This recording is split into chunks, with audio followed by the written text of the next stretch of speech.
What's up, everyone? It's Demolition Derby for Life. It is a beautiful day here in Minnesota. The sun's out. It's like 30-some degrees. Only in a sweatshirt.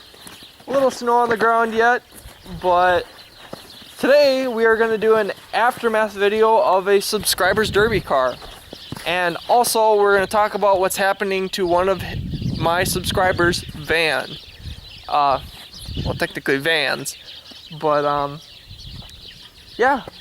So the aftermath is from the aftermath where the car was last ran of that we're going to be doing was at Pumpkin Smash, and this happened in October. It was October 20th, I think. October 20th. So it was quite a while ago now. Yeah, so we'll do the aftermath of the car later on. But we're gonna start with the van. And this is the subscriber, and I'm his friend Mark, so yeah, here we have a 2002 Ford Windstar, which you saw in a couple of the other videos. I ran in Harbor County, McLeod County, and then I went to Corcoran to try to run it, and then we had a ignition key transponder has turned out to go to crap, and we didn't know it just from sitting around like a week or two after McLeod County.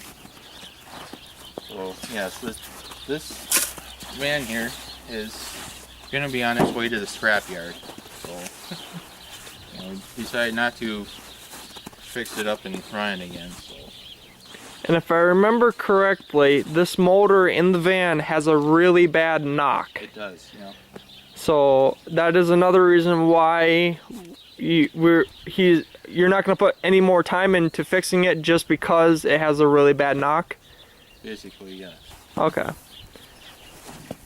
I mean, we could throw in another motor, but that's just too much time, and we can always find more vans around this area for cheap. A couple $100. They go for usually about $300 to $500 usually around here. Some cases, otherwise, they're higher. Yeah, basically, you can pretty much should be able to buy a vehicle for demolition derby, any class for $1,000 or less. Yeah, exactly. So what are you all stealing out of this van? Okay, what a friend of ours said was supposed to work as a cage, which is actually more of, a rollover protection. They did call me out on that at Carver County, that, this does not count as a cage, it's only a rollover. Cage is supposed to, kind of be back here and go around the front. Basically be around you and not behind you like I have here.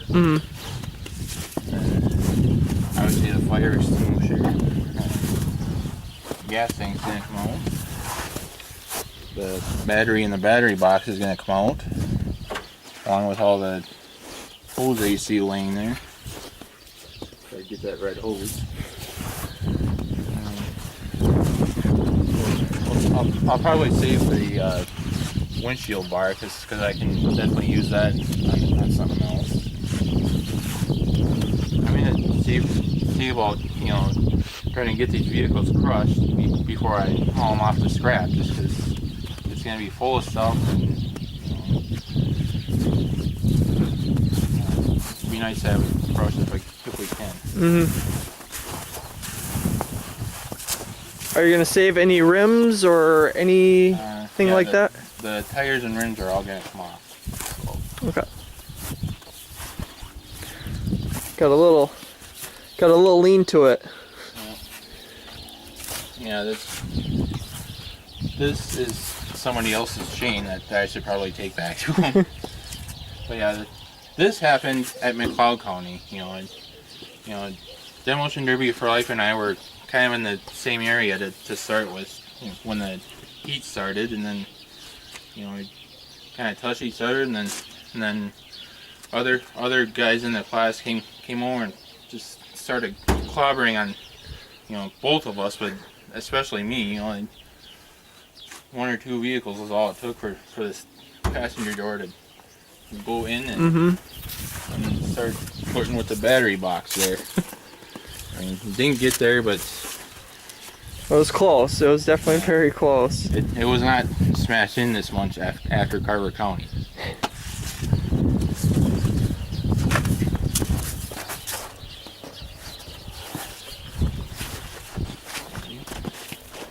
And right now, scrap prices in our areas, I know it's gone up. It's about 90 bucks a ton for where I saw, and I think at least that's the highest I know of at the moment, is about 90 bucks a ton. So you should be getting a pretty penny back once you scrap them out. Because, I mean, motor training goes with it, so that's pretty much all the weight in the car. And he's got a good pile of scrap there too to throw in. So, can make good money back on it. And now the aftermath of the All-Star car. Of the All-Star car, yes. And that is a 91 Chevy Caprice. 91 Chevy Caprice. We're gonna start on the good side and work our way to the bad. Yeah, one thing we did here at Pumpkin Smash is we took a sledgehammer and pounded this trunk down, trying to get it to collapse inward, and from what I can tell, it worked. Yes, it seemed to work really well. Like you said, we took a sledgehammer to the trunk lid, because what we were trying to get at is when the back end would start to get hit in the back, it would start to crumple in, or at least go upwards. And it seems like it's working really well. I'm gonna look under. I'm thinking the frame back here is starting to go. I mean, it's going up, that's for sure. But oh yeah, that hump definitely did collapse. Ooh boy. Oh, that's sick. That was a very hard rear end shot that I took too. Yes, that was definitely a very hard rear end shot. Oh yes. That definitely happened. Oh, I did not see this. Oh my lord. Yeah, the whole hump collapsed, and now the frame is going down, and it's just about touching the ground, but not quite. Yeah, that's really bad.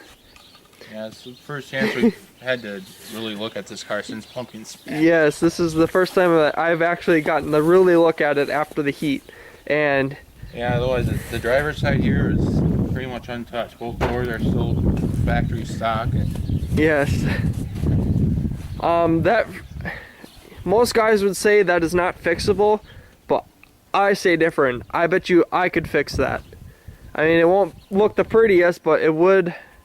I would be able to fix it. And if you guys would like me to fix this car, put something down below in the comments.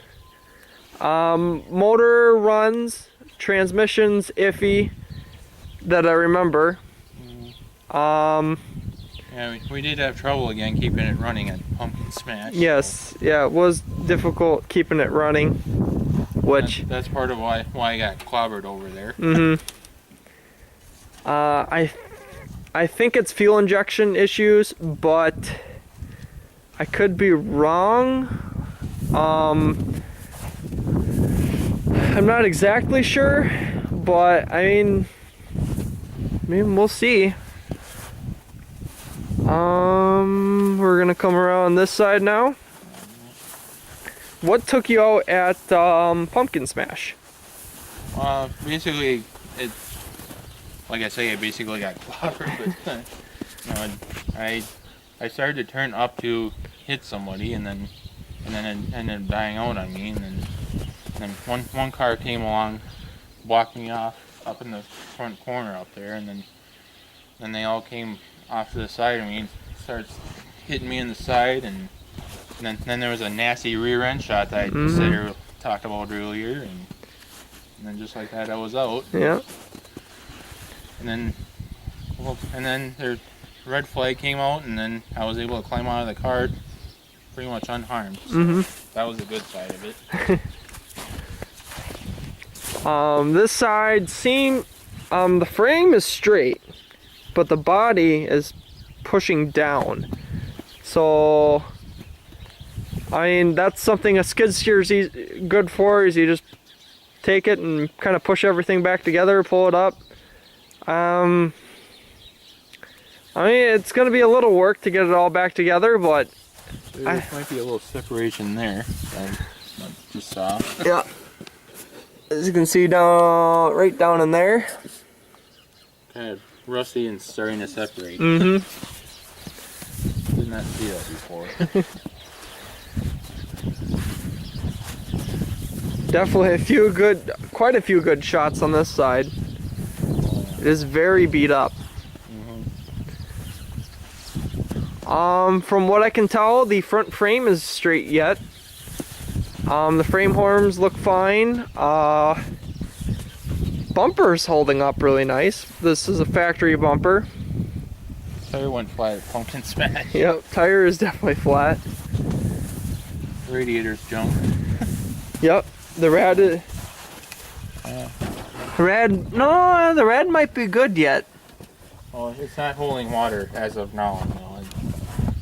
You can see, if you can get a camera shot there or not, but you can see I started gooping the crap out of it, trying to stop all the leaks, and there's one down in the corner there that was not able to get to, and we tried adding water in the pit, and it just ran right out. Yeah.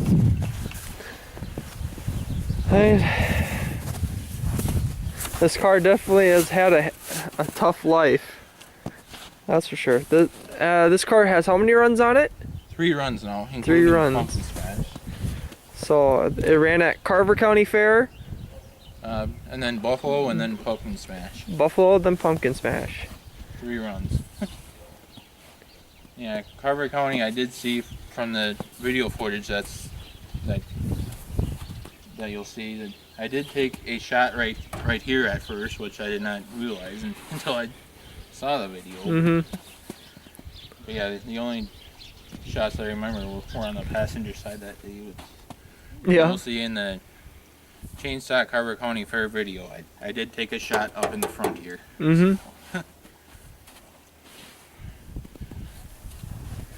But yes, this car definitely has had a rough life. But I believe that should be about it. Anything else you'd like to mention? Yeah, check out my new YouTube channel as well, Mark's Motorsports and Farming channel. You'll find racing, tractor pulls, and a lot of stuff that's farming related. Demolition Derby stuff will not be on that channel though. But this is a Demolition Derby channel, and that's where my Demolition Derby builds will be featured as well. Alright. Well, definitely go check out that channel, guys. I've seen a few videos. He does post pretty good content. If you guys enjoyed this video, don't forget to hit the like button and subscribe button. If you guys want to see more derby stuff on the channel, you gotta keep supporting this channel. It's kind of, I mean, about this time of year, it's kind of tough to do derby stuff just because, I mean, winter, it costs a lot of money to heat the shop, and there's just days where you just don't want to actually even work outside just because it's that cold. But I mean, today it's a beautiful day out, so why not make a video? We're gonna try to do a little more how-to footage as well, and I should say that the second video that I did on the SN pickup, somebody commented about how much the camera was shaking, and either it's a chilly day or else the other thing would be I do get chronic tremors that act up, and So it's one of those two reasons if you see a camera shaking like that again. Yes, and it's not a fun thing to have. Right. It's definitely not a fun thing to have. But again, guys, thank you guys for watching all my videos. Again, go check out his channel, and yeah. Subscribe to that one, subscribe to this one. Yes, definitely. So again, guys, thank you guys, and we'll catch you guys later.